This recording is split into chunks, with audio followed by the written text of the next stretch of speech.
So what I wanted this to be is a bit different because it feels as if AI is now like a bandwagon. It's kind of like when one soccer team is winning, suddenly they get all these new fans and everybody's jumping on supporting them, right? So I don't want to jump on the bandwagon. Yes, AI is there. Yes, AI, it's a thing, but I want to cut through the noise. For those of us who engage in international tax or will the legal or advisory or professional services in general, clearly there's going to be some sort of impact. That much is sure. We know that. What I want to do is have a conversation where we create, first of all, the framework. Hey, these are the pre-existing trends. I'm sure AI is not going to create anything out of the ether. It's not going to create anything brand new, but it will perhaps accelerate certain pre-existing trends. It will act as a catalyst to some extent. So that's what I wanted to do. That's why I would engage with you and kind of pick your brain because you're cutting edge as a thought leader yourself. So yeah, those are my thoughts. Yes, it's happening. We know that. But what does it mean potentially for those in the international tax space, both as clients, as advisors, and so on? What do you think? Yeah, Darren, first of all, thank you very much for being here. This is actually the second time. And thank you also for calling me a thought leader, which is very kind. Let me kick off by saying how I started. Basically, in February, I, in a certain sense, rang the alarm bell in our firm and did a kind of internal presentation on what is just happening in AI. I had been following things maybe since June of last year. Why is that? Our oldest son, he's very much into machine learning. He's actually studying that currently in London, and I always got the input from him. I got to use a number of these tools. They were really exciting. And at some point, they entered they entered social media. So in autumn of last year, everybody was excited about DALL-E 2 and ChatGPT, and you saw numerous posts. And in the beginning of this year, I thought, hey, we really should sort of, as a firm, look into this and think what we're going to do. Otherwise, we might very well look stale in a short while, in the short term. And I sort of did an internal course and basically showed what is available. Now, you had said that you don't want to sort of jump onto the bandwagon. And I mean, what is really going on? Let's maybe look at that and try to see what it means for tax professionals. And what is the state of play? Is that sort of, is all this a is it sort of just a trend and a toy, or is it like really usable and will it replace Darren, yourself and myself? So where are we standing now? I would say that we are. There are these models. They're called large language models, which are credible. I mean, what they do is basically it's just a statistical thing. It's very sort of brute force. It's very primitive in a certain sense. But I mean, it's like if a certain word comes, then the probability that the next word is this one has this probability, and another one has that probability. It strings together words. It's far from these programs are far from a sentient being. We're not at the Terminator scenario. So it's very primitive, but the outcome is just incredible. Let me give you one example, which I think is probably the best. So somebody asked GPT-4, which is a variant of OpenAI's large language model.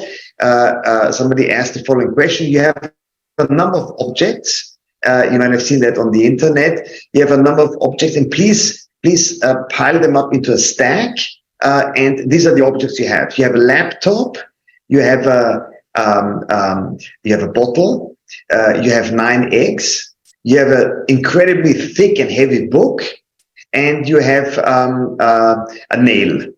And ChatGPT said, okay, we'll take the book. This is like really heavy. It might crush the eggs. Otherwise, we'll put it at the bottom of the stack. Then we'll put the eggs. We'll take them very carefully and put them in a 3x3 array. Order them like 3x3. Then we carefully put the laptop, which is flat, on top of the eggs, and then we will take the bottle with the the bottom at the bottom and the top at the top, and on the cork of the bottle we'll put this nail with the tip to the top, because you cannot put anything on the tip, and that's how we'll do it. So this is not basically something that this model has sort of just repeated, found somewhere on the internet. So there's really a lot of the outcome is just incredible. Now, having said that, I did lots of tests with sort of things in our area, in the tax law area. I asked all sorts of questions. I mean, I'm a tax lawyer in Austria, so I did the questions regarding Austrian tax law. I also did them in German and not in English. And I got very sort of, I would say, unsatisfactory results. So it's definitely, we're definitely not there yet with a model like ChatGPT to get legal advice. It's definitely not there yet. Also, we have to bear in mind that ChatGPT is limited to domain knowledge until 2011, something like this. I think it's autumn 2011. So whatever happens new in tax law cannot be sort of is not included in this model. So it is sort of very rudimentary what we get. There's a lot of I would say it's called, the technical term is hallucinations. So you get clever something output, which sounds like totally reasonable. If you don't know what don't know about tax law, you might think this is all correct. We're not there yet for real hard advice. But the thing is that there's an incredible amount of research going on.